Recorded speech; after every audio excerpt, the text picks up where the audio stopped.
Hello everyone, कैसे हो आप। स्वागत है आपका एक बार फिर से हमारे यूट्यूब चैनल में।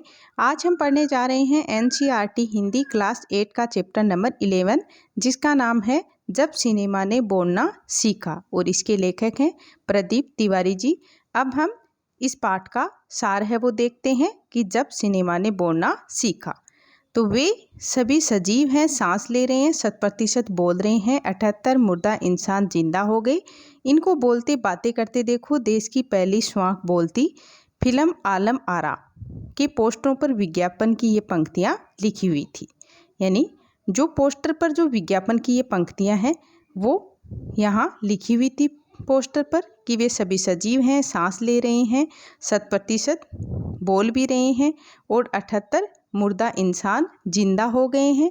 और इनको बोलते बातें करते देखो, देश की पहली स्वांख फिल्म कौन सी है, आलम आरा के पोस्टरों पर विज्ञापित ये पंक्तियां हैं वो लिखी हुई थी। 14 मार्च 1931 की वह ऐतिहासिक तारीख भारतीय सिनेमा में बड़े बदलाव का दिन था। यानी 14 मार्च 1931 का दिन भारतीय सिनेमा में बड़े बदलाव का दिन था। इसी दिन पहली बार भारत ने सिनेमा ने बोलना सीखा था। हालांकि वह दौर ऐसा था जब मूक सिनेमा लोकप्रियता के शिखर पर था। पहली बोलती फिल्म जिस साल प्रदर्शित हुई उसी साल कई मूक फिल्में भी विभिन्न भाषाओं में बनी। यानी जिस साल में आलम आरा फिल्म जो एक बोलती फिल्म थी वो प्रदर्शित हुई, उसी साल में कई अन्य मूक फिल्में भी अनेक भाषाओं में बनी थी। मगर बोलती फिल्म का नया दौर शुरू हो गया था। पहली बोलती फिल्म आलम आरा बनाने वाले फिल्मकार थे आर्देशीर एम ईरानी। यानी जो आलम आरा फिल्म है इनको बनाने वाले फिल्मकार कौन थे, आर्देशीर एम ईरानी। आर्देशीर ने 1929 में हॉलीवुड की एक बोलती फिल्म शो बोट देखी और उनके मन में बोलती फिल्म बनाने की इच्छा जागी। पारसी रंगमंच के एक लोकप्रिय नाटक को आधार बनाकर उन्होंने अपनी फिल्म की पटकथा बनाई। इस नाटक के कई गाने ज्यों के त्यों फिल्म में ले लिए गए। एक इंटरव्यू में आर्देशीर ने उस वक्त कहा था, हमारे पास कोई संवाद लेखक नहीं था, गीतकार नहीं था, संगीतकार नहीं था, इन सब की शुरुआत होनी थी। आर्देशीर ने फिल्म के गाने के लिए स्वयं की धुनें चुनी।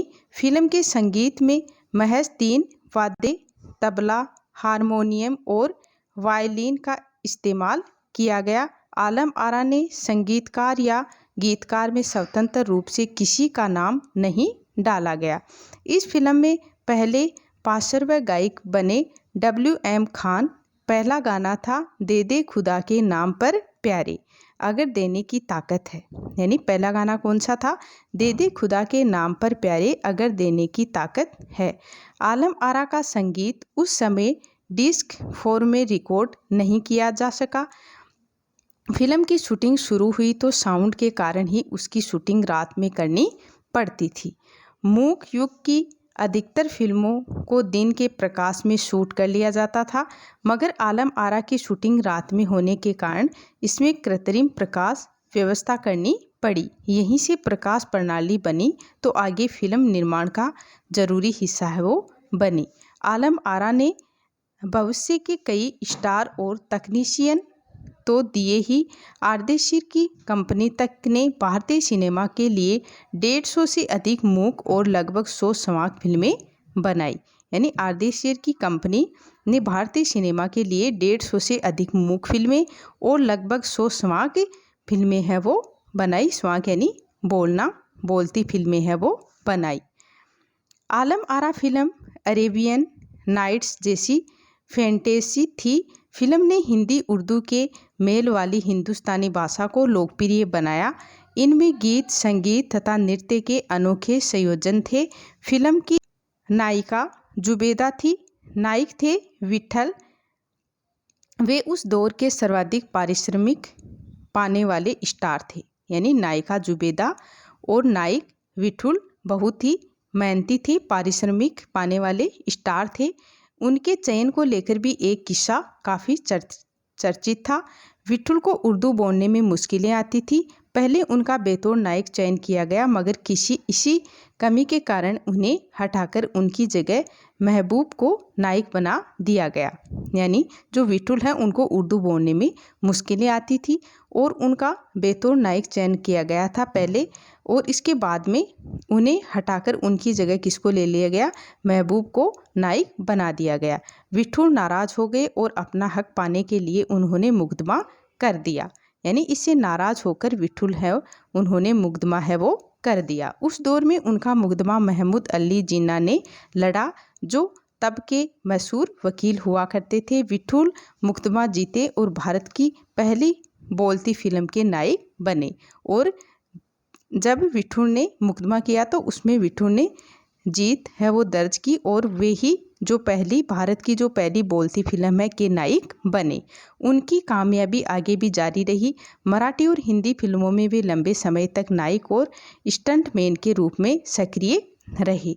इसके अलावा आलम आरा में सोहराब मोदी, पृथ्वीराज कपूर, याकूब और जगदीश शेट्टी जैसे अभिनेता भी मौजूद आगे चलकर जो फिल्म उद्योग के प्रमुख स्तंभ बने। यह फिल्म 14 मार्च 1931 को मुंबई के मैजेस्टिक सिनेमा में प्रदर्शित हुई।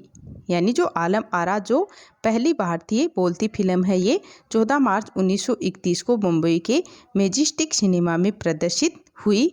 फिल्म 8 सप्ताह तक हाउसफुल चली और भीड़ इतनी उमड़ती थी कि पुलिस के लिए नियंत्रण करना काफ़ी मुश्किल हो जाया करता था और समीक्षकों ने इसे भड़कीली फैंटेसी फिल्म करार दिया था। यानी भीड़ के कारण समीक्षकों ने इन्हें भड़कीली फैंटेसी फिल्म है वो करार दिया था, मगर दर्शकों के लिए यह फिल्म एक अनोखा अनुभव थी। यह फिल्म 10,000 फुट लंबी थी और इसे 4 महीनों की कड़ी मेहनत से तैयार किया गया था। संवाद फिल्मों के लिए पौराणिक कथाओं, पारसी रंगमंच के नाटकों, अरबी प्रेम कथाओं को विषय के रूप में चुना गया। इनके अलावा कई सामाजिक विषयों वाली फिल्में भी बनी। ऐसी ही एक फिल्म थी खुदा की शान। इसमें एक किरदार महात्मा गांधी जैसा था। यानी जो संवाद फिल्म बनी, यानी जो खुदा की शान जो फिल्म बनी उसमें किरदार है वो महात्मा गांधी जैसा था। इसके कारण संवाद सिनेमा को ब्रिटिश प्रशासकों की तीखी नज़र का सामना करना पड़ा। संवाद सिनेमा के नए दौर की शुरुआत कराने वाले निर्माता निर्देशक आर्देशिर इतने विनम्र थे कि जब 1956 में आलम आरा के प्रदर्शन के 25 वर्ष पूरे होने पर उन्होंने सम्मानित किया गया और उन्हें भारतीय संवाद फिल्मों का पिता कहा गया, तो उन्हें उस मौके पर कहा गया था, मुझे इतना बड़ा खिताब देने की ज़रूरत नहीं है, मैंने तो देश के लिए अपने हिस्से का ज़रूरी योगदान है वो दिया है। जब पहली बार सिनेमा ने बोलना सीख लिया, सिनेमा में काम करने के लिए पढ़े लिखे अभिनेता अभिनेत्रियों की ज़रूरत भी शुरू हुई, क्योंकि अब संवाद भी बोलने लगे थे। सिर्फ अभिनय से काम नहीं चलने वाला था। मूक फिल्मों के दौर में तो पहलवान जैसे शरीर वाले, स्टंट करने वाले और उछल कूद करने वाले अभिनेताओं से काम चल जाया करता था। अब उन्हें संवाद बोलना था और गायन की प्रतिभा की कदर भी होने लगी थी।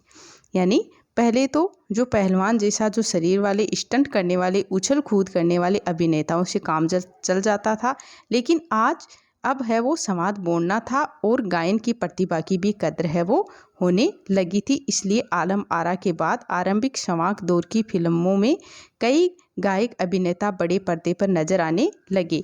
हिंदी उर्दू भाषाओं का महत्व बहुत बढ़ा। सिनेमा में देह और तकनीकी की भाषा की जगह जन प्रचलित बोलचाल की भाषाओं का दाखिला हुआ। सिनेमा ज़्यादा देसी हुआ। एक तरह की नई आज़ादी थी, जिससे आगे चलकर हमारे दैनिक और सार्वजनिक जीवन का प्रतिबिंब फिल्मों में बेहतर होकर उभरने लगा। अभिनेताओं अभिनेत्रियों की लोकप्रियता का असर उस दौर के दर्शकों पर भी खूब पड़ा था। यानी जो अभिनेत्रियाँ अभिनेताओं की जो लोकप्रियता है उसका असर है वो आज के दौर के जो दर्शक हैं उन पर भी खूब पड़ रहा था। माधुरी नाम की फिल्म में नायिका सुलोचना की हेयर स्टाइल उस दौर में औरतों में लोकप्रिय थी।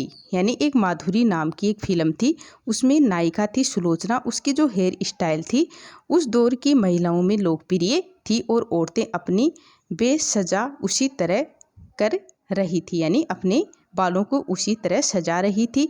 आर्देशिर ईरानी की फिल्मों में भारतीयों के अलावा ईरानी कलाकारों ने भी अभिनय किया था। स्वयं आलम आरा भारत के अलावा श्रीलंका, बर्मा और पश्चिमी एशिया में स्वयं आलम आरा भारत के अलावा श्रीलंका, बर्मा, पश्चिमी एशिया में पसंद की गई।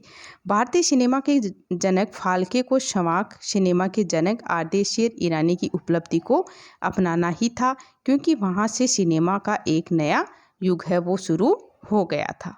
यानी स्वयं आलम आरा जो फिल्म है इसको भारत के अलावा श्रीलंका, बर्मा और पश्चिमी एशिया में भी बहुत ही पसंद की गई थी ये फिल्म आलम आरा।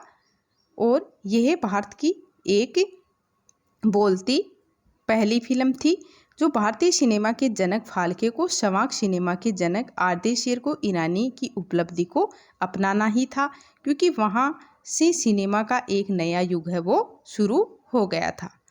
तो बच्चों, हमने जो हमारा पाठ है जब सिनेमा ने बोलना सीखा इसका अच्छे से अध्ययन किया है। और अगर आपको मेरा ये वीडियो अच्छा लगा हो तो प्लीज़ लाइक, शेयर, सब्सक्राइब करना ना भूलें। थैंक यू बच्चों।